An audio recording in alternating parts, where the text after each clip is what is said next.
In this video, I'll show you how to make a fun Italian bread called lingua della suocera, which translates to mother-in-law's tongue, the implication being that mother-in-laws like to gossip, so they have a very large and spicy tongue.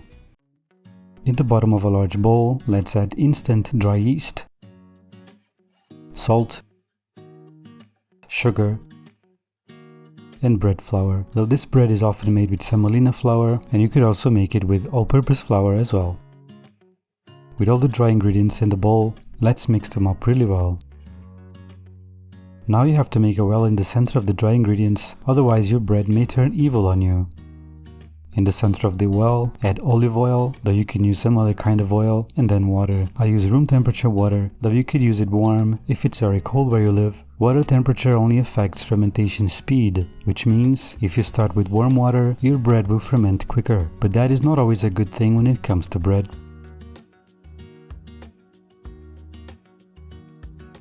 I said it before and I'll say it again, the humble fork is literally the best tool to use for the initial dough mixing for home baking.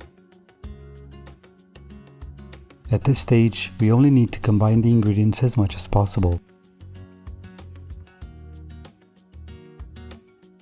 Whenever working with the fork proves to be tough, we start using a clean hand to finish getting the dough into a shaggy state, which is when the dough has become together but not smooth yet.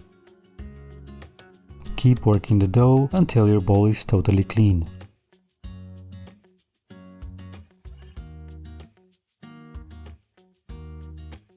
Then place the dough on your surface, but don't sprinkle any flour on it because you're going to change the proportions of the formula. For this kind of dough, my kneading technique is to fold the dough on itself, then apply pressure with the heels of my hand for about 3 times so that the dough ball becomes a log, then give it a quarter turn and repeat. It works really well for medium hydration doughs, such as this one. This technique is very effective because it achieves a nice gluten network development by the folding that it does.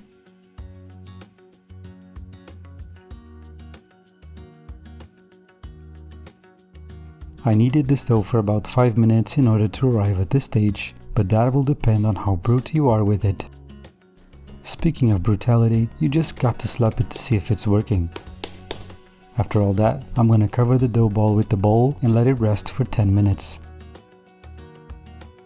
Look how smooth and elastic the dough has become after its little rest. It looks like a giant mozzarella ball. After making into a tight ball, I placed it in a lightly oiled bowl, covered with a clean kitchen towel and let it ferment in the oven with only the light on. In the meantime, I'm going to prepare the toppings. For the tomato sauce, I use tomato passata, which is pretty much the same thing as crushed tomatoes. This one has literally just tomatoes as the ingredient. So I put some of it in a bowl, and after tasting it, I added olive oil, dried oregano, red chili flakes, and mixed.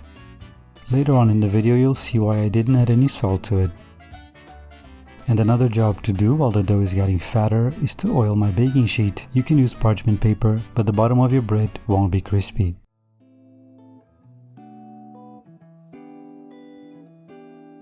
Go ahead and tell me that's not a beautiful dough ball. So take your beautiful dough ball and place it on the counter. It shouldn't be necessary to add any flour to your surface, but do so if you need to. Now press it into a rough rectangle. This will be useful for the shaping of the tongues.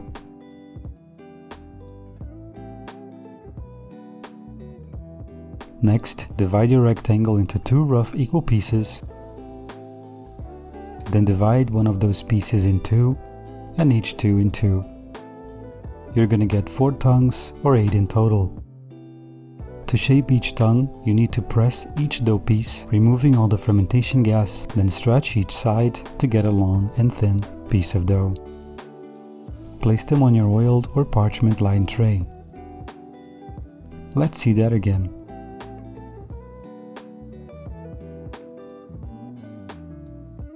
My tray would only hold 4, so I kept the remaining dough to use later.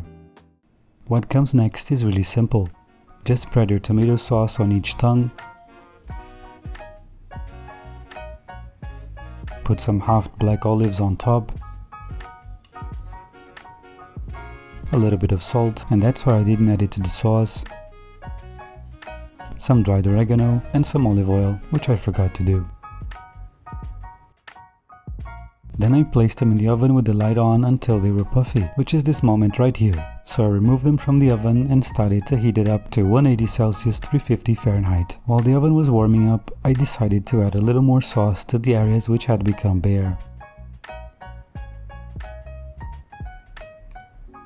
And when the oven was hot, I baked them until they were ready.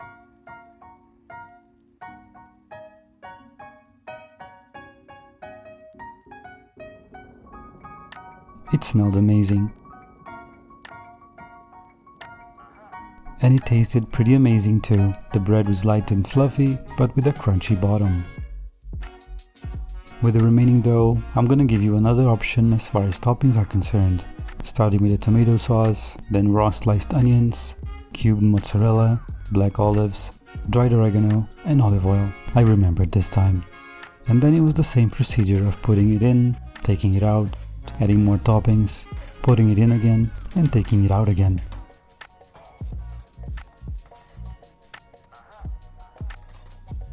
The toppings are, of course, just a suggestion. While the tomato sauce and herbs are necessary, anything else is up to you. Kids and grown-ups alike are sure to love these, but go easy on the chili flakes if you're making them for kids.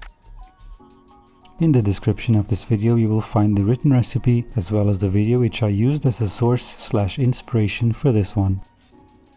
But anyway, that's all for now. Thanks for watching. We'll see each other in the next video. Bye.